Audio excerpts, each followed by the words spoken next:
আমাদের জীবনে আমরা বিভিন্ন শিক্ষক শিক্ষিকার কাছ থেকে বিভিন্ন রকম শিক্ষা পাই। সেই সমস্ত শিক্ষা একটা নির্দিষ্ট পদ্ধতি মেনে চলে, কিন্তু অনেক সময় আমরা আমাদের নিজেদের অভিজ্ঞতা, জ্ঞান, বুদ্ধি, বিবেচনার মাধ্যমে বিশেষ কিছু শিক্ষা গ্রহণ করে থাকি। এই ধরনের শিক্ষা আমাদের অনেক বেশি পারদর্শী করে তুলতে পারে। এই বিষয়ে আপনার কি মনে হয়?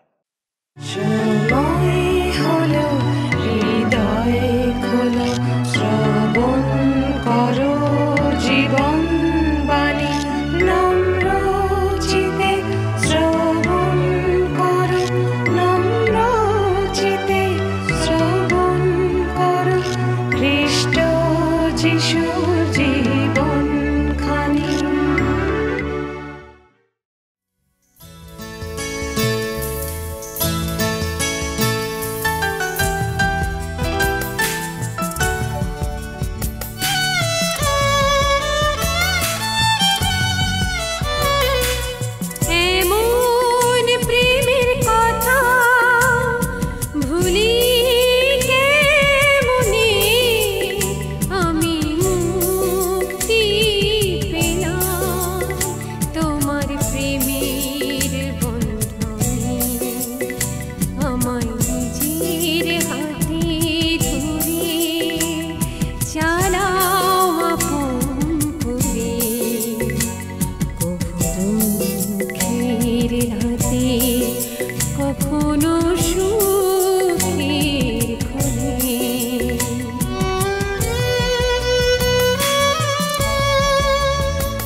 নমস্কার, প্রভু যীশু খ্রিস্টের মধুর নামে জীবনবাণী অনুষ্ঠানে আপনাকে স্বাগত জানাই। আমি খুব খুশি আজকে আরেকবার আমাদের সঙ্গে আপনি এই অনুষ্ঠানে উপস্থিত আছেন। আমরা নতুন নিয়মের গালাতীয় মণ্ডলীর প্রতি সাধু পৌলের পত্র নিয়ে আলোচনা করছি। আমরা আগের পর্বে জেনেছি যে গালাতিয়া অঞ্চলে যে মণ্ডলীগুলি সাধু পৌল প্রতিষ্ঠা করেছিলেন, সেগুলিতে ইহুদি শিক্ষকেরা এসে খ্রিস্টের সুসমাচারকে বিকৃত করে তুলছিল, যার জন্য খুবই অসন্তুষ্ট হয়েছিলেন এবং এই ধরনের মানুষদের শাপগ্রস্ত বলেছিলেন। তিনি বলেছেন যে সুসমাচার প্রচারের প্রকৃত অর্থ হলো কোনো মানুষকে নয়, কিন্তু ঈশ্বরকেই সন্তুষ্ট করা। তিনি পুনরায় গালাতীয় মণ্ডলীকে বলছেন যে তিনি কোনো মানুষের দ্বারা নন, কিন্তু ঈশ্বরের দ্বারা মনোনীত ও প্রেরিত। তিনি তাদের স্মরণ করিয়ে দিয়েছেন যে খ্রিস্টকে গ্রহণ করার আগে তার আচার ব্যবহার কেমন ছিল। তিনি তাদের মনে করিয়ে দিয়েছেন কিভাবে তিনি ঈশ্বরের মণ্ডলীকে তাড়না করতেন এবং সেইভাবে পরম্পরাগত জিহুদি ধর্মবিশ্বাসে বেড়ে উঠতেন। কিন্তু ঈশ্বর তার অন্তরে প্রভু যিশুকে প্রকাশ করার সংকল্প করলেন, যাতে তিনি পরজাতীয়দের মাঝে সুসমাচার প্রচার করেন। সেই সময় তিনি কিভাবে সুসমাচার প্রচার করবেন সেই বিষয়ে কোনো মানুষের সাথে, এমনকি কোনো প্রেরিতদের সাথেও পরামর্শ করেননি। প্রভুর দর্শন লাভ করার পর তিনি প্রায় 3 বছর আরব দেশে গিয়ে বসবাস করেন এবং তারপরে তিনি দম্মেশকে ফিরে আসেন। তারপর তিনি কৈফা অর্থাৎ প্রেরিত পিতরের সঙ্গে পরিচিত হওয়ার জন্য জেরুজালেমে যাত্রা করেন এবং সেখানে 15 দিন ছিলেন। সেখানে অবশ্য সাধু পিতর আর সাধু যাকব ছাড়া প্রভু যিশুর আর কোনো শিষ্যের সাক্ষাৎ পাননি। তারপর তিনি কিলিকিয়া ও সুরিয়া অঞ্চলে সুসমাচার প্রচার করতে গিয়েছিলেন, যেখানে কেউ তাকে খ্রিস্টের প্রেরিত রূপে চিহ্নিত করেনি, কিন্তু কেবল এটাই জানতো যে আগে যে ব্যক্তি খ্রিস্ট বিশ্বাসীদের তাড়না করতেন তিনি এখন তারই সুসমাচার প্রচার করছেন। আমরা এখন আমাদের আলোচনার মূল পর্বে প্রবেশ করব আর দেখব সাধু পৌলের বিষয়ে বিস্তারিতভাবে আমরা আরও কি জানতে পারি। এই অনুষ্ঠানে ধারাবাহিক আলোচনায় আমি আপনাদের কাছে বাইবেলের নতুন নিয়মে গালাতীয়দের প্রতি প্রেরিত পৌলের পত্র থেকে আলোচনা করছি। গত অনুষ্ঠানের আলোচনায় আমরা শুনেছি ও জেনেছি যে সাধু পৌল এই পত্রটি লিখেছেন, যেখানে গালাতীয় বিশ্বাসীরা ইহুদি শিক্ষকের দ্বারা প্ররোচিত হয়ে সুসমাচারকে তারা নষ্ট করে ফেলেছিল, তারা বিশ্বাসের সঙ্গে ব্যবস্থাকে যোগ করে ফেলেছিল। আর সাধু পৌল সে কথাই বলেছেন যে তোমরা যাহা গ্রহণ করিয়াছ তাহা ছাড়া আর কোন সুসমাচার যদি কেহ তোমাদের নিকটে প্রচার করে, তবে সে শাপগ্রস্ত হোক। আর সেই অন্যবিধ সুসমাচার হল এই যে সুসমাচার বিশ্বাস ছাড়া অন্য কিছুর উপরে নির্ভর করে, সে আমাদের উত্তম কার্য হোক বা অন্য বিষয় হোক। গালাতীয় পত্রে আমরা দেখি সেই অন্য বিষয়টি হল ব্যবস্থা বা ঈশ্বরের নিয়ম বা মসির নিয়ম, যা পুরাতন নিয়মে দেওয়া হয়েছে। এবং ইহুদি শিক্ষকেরা এসে বলেছিল যে তোমরা বিশ্বাস করছো ভালো, যিশুতে সেটা প্রয়োজন আছে এবং তার সঙ্গে সেই পুরাতন নিয়মের ব্যবস্থাও পালন করা তোমাদের প্রয়োজন। আজকের আমরা তার পরের অংশ থেকে দেখব গালাতীয়দের প্রতি প্রেরিত পৌলের পত্রে 1 অধ্যায় 10 পদ, এবং সেখানে লেখা আছে, আমি কি এখনো মানুষকে লওয়াইতেছি না ঈশ্বরকে, অথবা আমি কি মানুষকে সন্তুষ্ট করিতে চেষ্টা করিতেছি? যদি এখনো মানুষকে সন্তুষ্ট করিতাম তবে খ্রিস্টের দাস হইতাম না। লওয়াইতেছি বা বিশ্বাস জন্মানো বা প্রবর্তিত করা, যা 1 থিসসলুনিকীয় 2 অধ্যায় 4 পদ এবং 4 অধ্যায় 1 পদ অনুসারে ঈশ্বরকে সন্তুষ্ট করা, নিজেকে বা অন্যকে নয়। সুসমাচার প্রচার অর্থে হারিয়ে যাওয়া মানুষকে সন্তুষ্ট করা নয়। কোন মানুষ ঈশ্বর এবং মানুষ উভয়কেই সন্তুষ্ট কখনো করতে পারে না। একটা কথাই আছে যে সবাইকে সন্তুষ্ট করতে চায়, সে কাউকে সন্তুষ্ট করতে পারে না। যদি আপনি অনুগ্রহে সুসমাচার প্রচার করেন, সমস্যায় পড়তে পারেন, কারণ মানুষ তা ঘৃণা করে।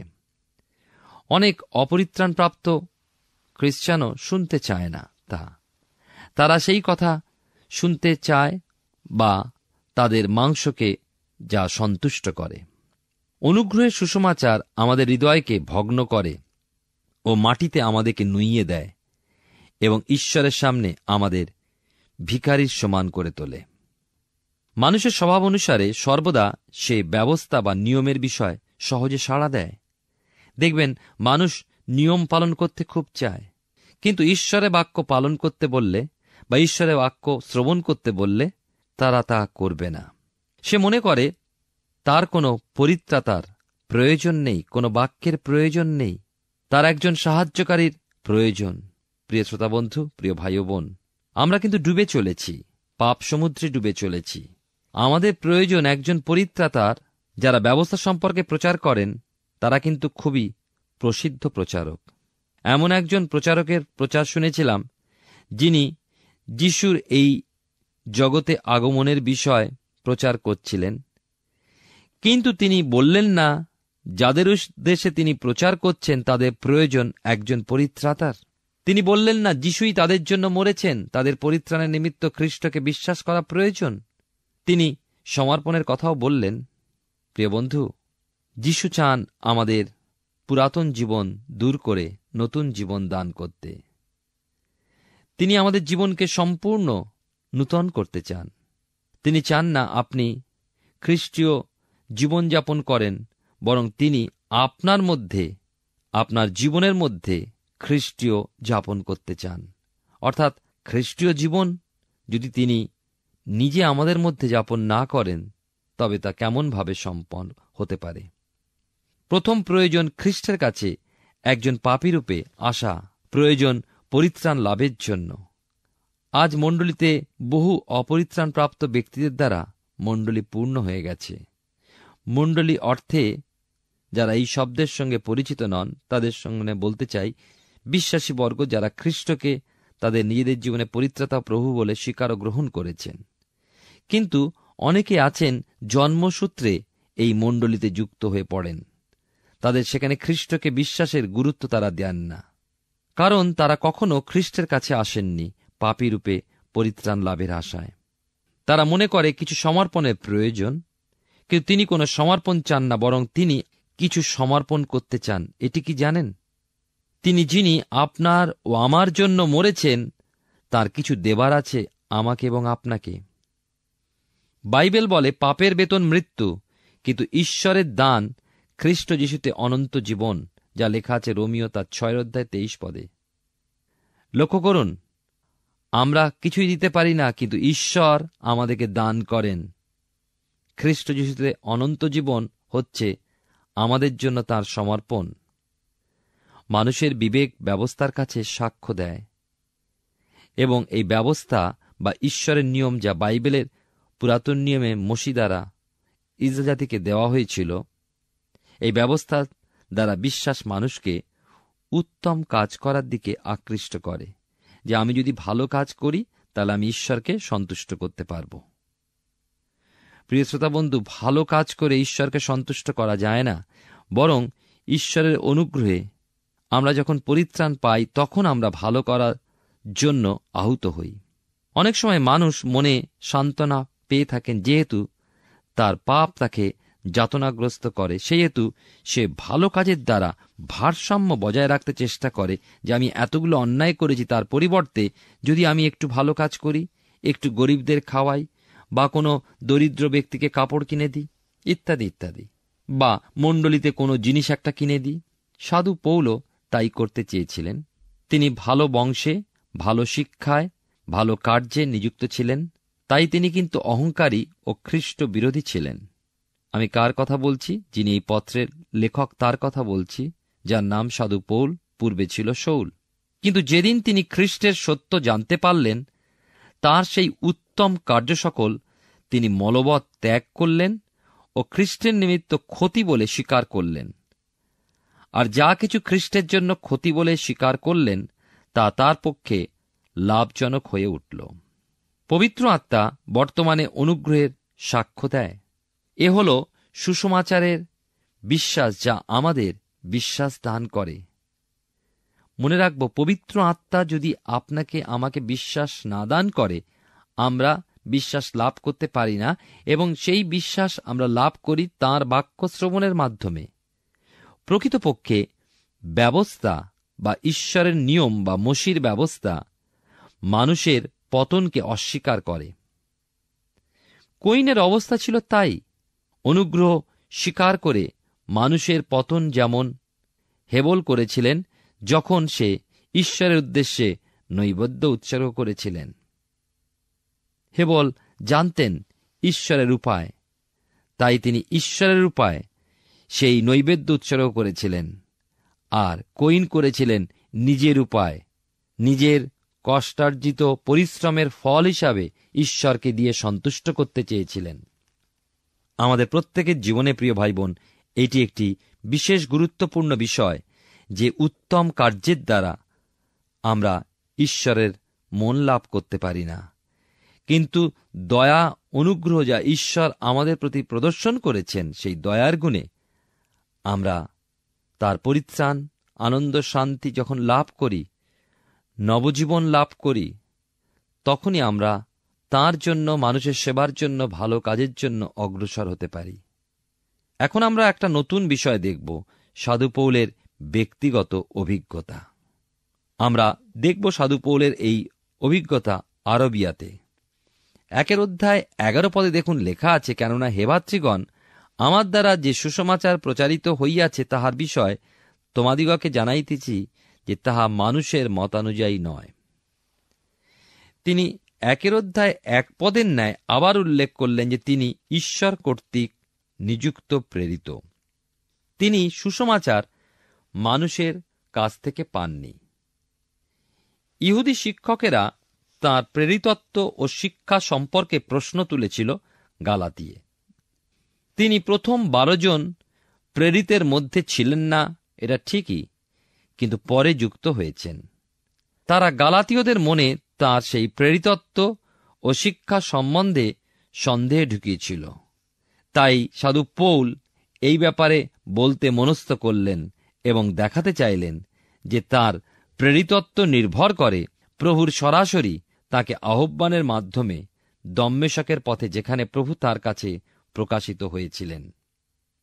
12 লেখা আছে, কেননা আমি মানুষের কাছে তাহা গ্রহণও করি নাই এবং শিক্ষাও পাই নাই, কিন্তু যীশুখ্রিস্টের প্রত্যাদেশ দ্বারা পাইয়াছি।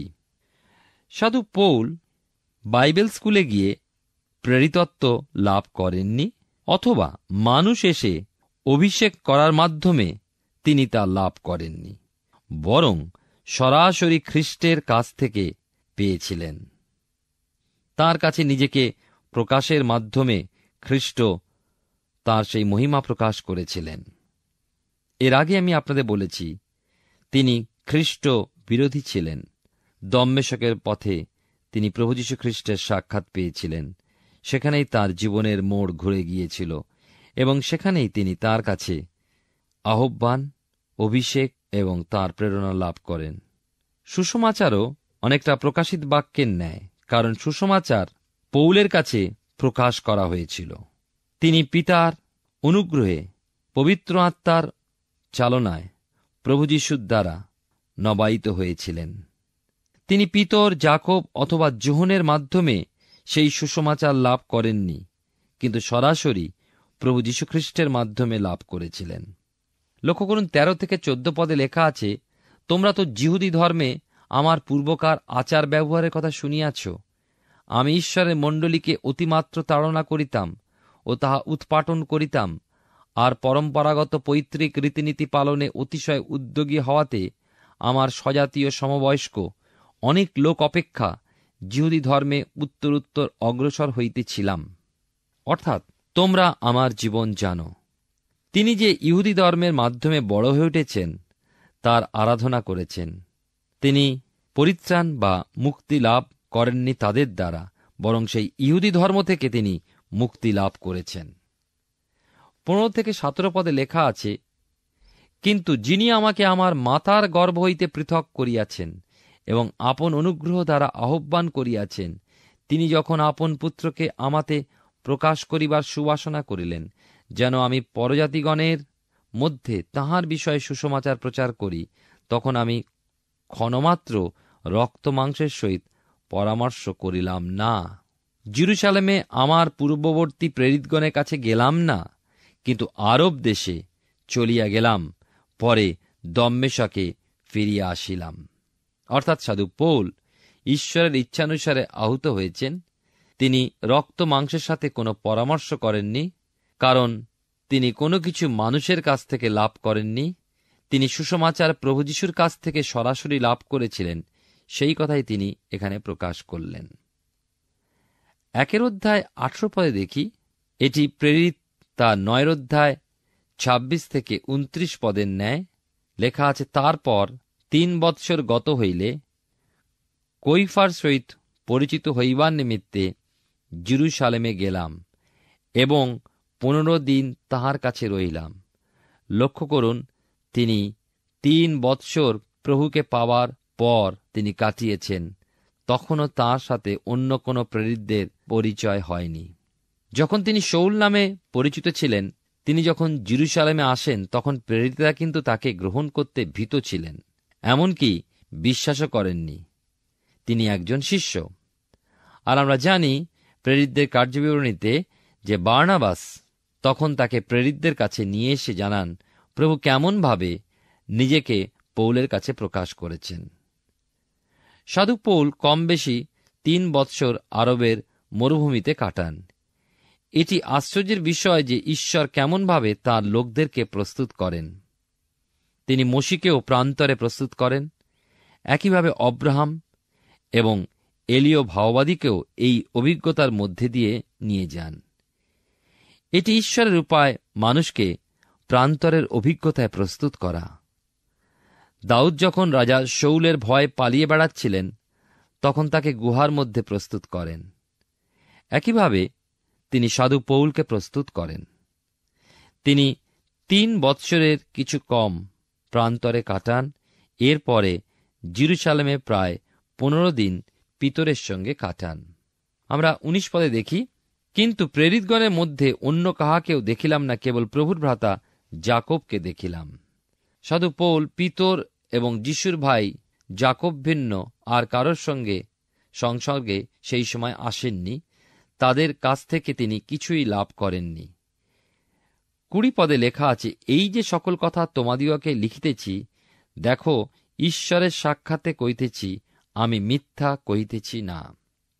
তিনি কারোর কাছ থেকে সুসমাচার পাননি, তিনি মিথ্যা বলছেন না, এও তিনি প্রকাশ করছেন। 21 থেকে 24 পদে 1 অধ্যায় শেষ অংশে এই কথা লেখা আছে, তারপর আমি সুরিয়ার ও কিলিকিয়ার অঞ্চল সমিয়ে গেলাম, আর তখনও আমি জিহুদিয়াস্ত খ্রিস্টাশ্রিত মণ্ডলীগণের চাক্ষুষ পরিচিত ছিলাম না। তাহারা কেবল শুনিতে পাইয়াছিল, যে ব্যক্তি পূর্বে আমাদিওকে তাড়না করিত, সে এখন সেই বিশ্বাস বিষয়ক সুসমাচার প্রচার করিতেছে, যাহা পূর্বে উৎপাটন করিত, এবং আমার উপলক্ষে তাহারা ঈশ্বরের গৌরব করিতে লাগিল।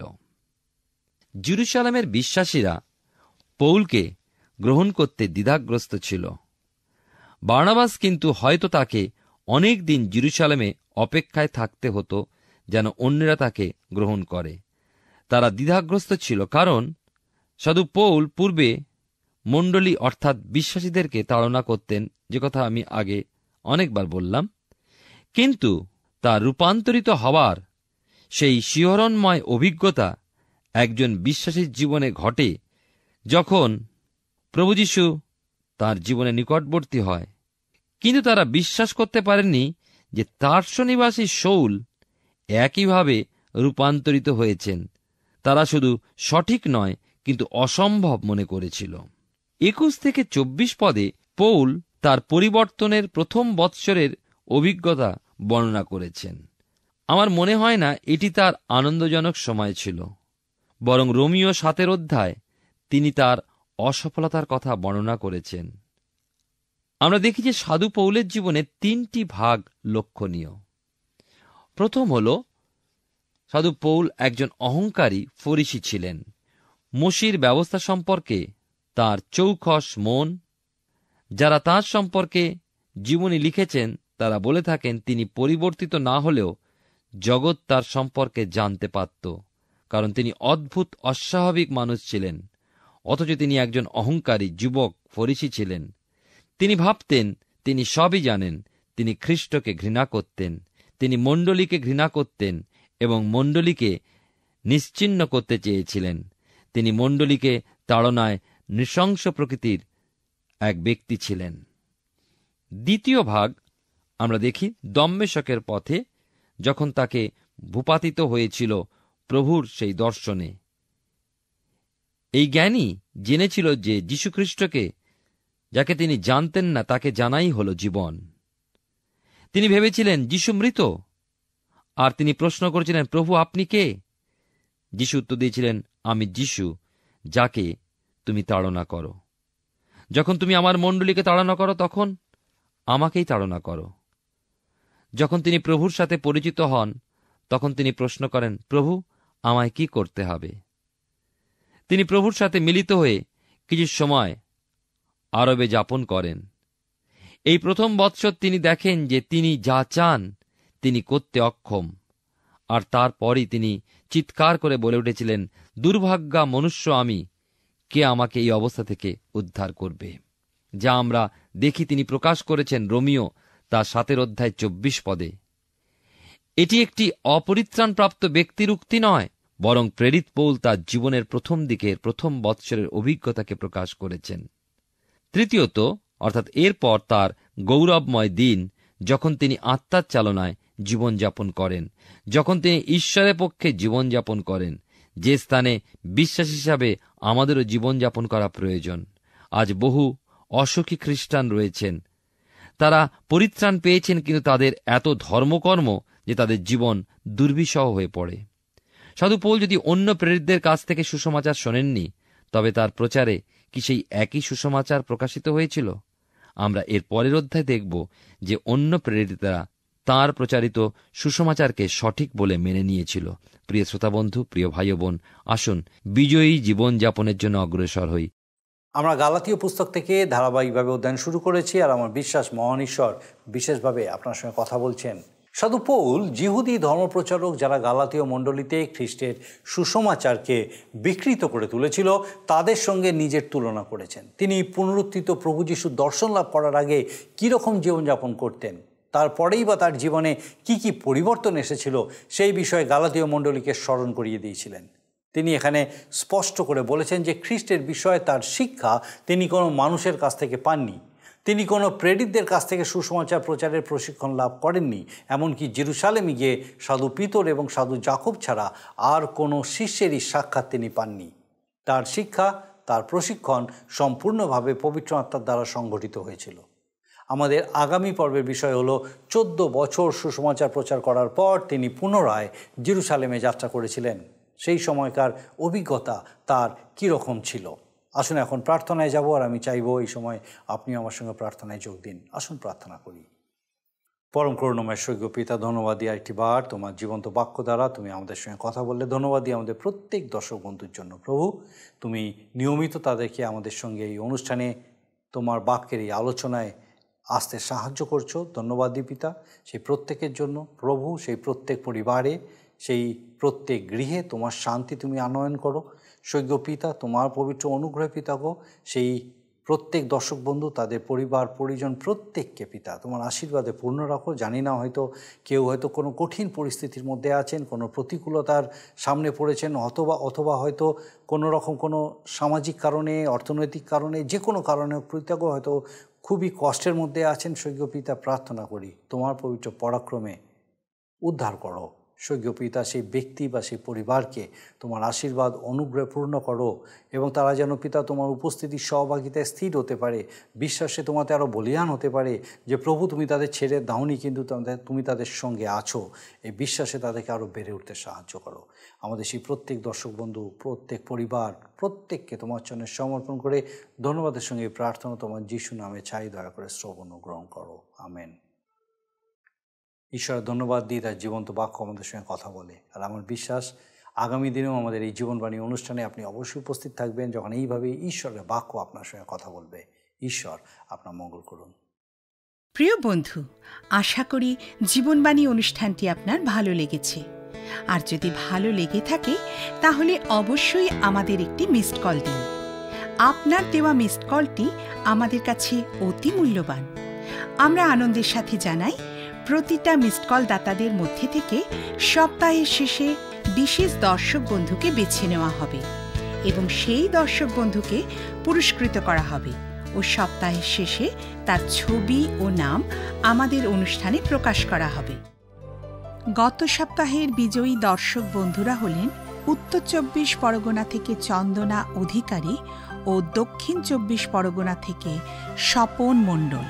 আমাদের মিসড কল দেবার নম্বরটি হল 04449081 আপনি প্রার্থনা ও আরও অধিক জানতে আগ্রহী হলে আমাদের সঙ্গে অবশ্যই ফোনের মাধ্যমে যোগাযোগ করতে পারেন।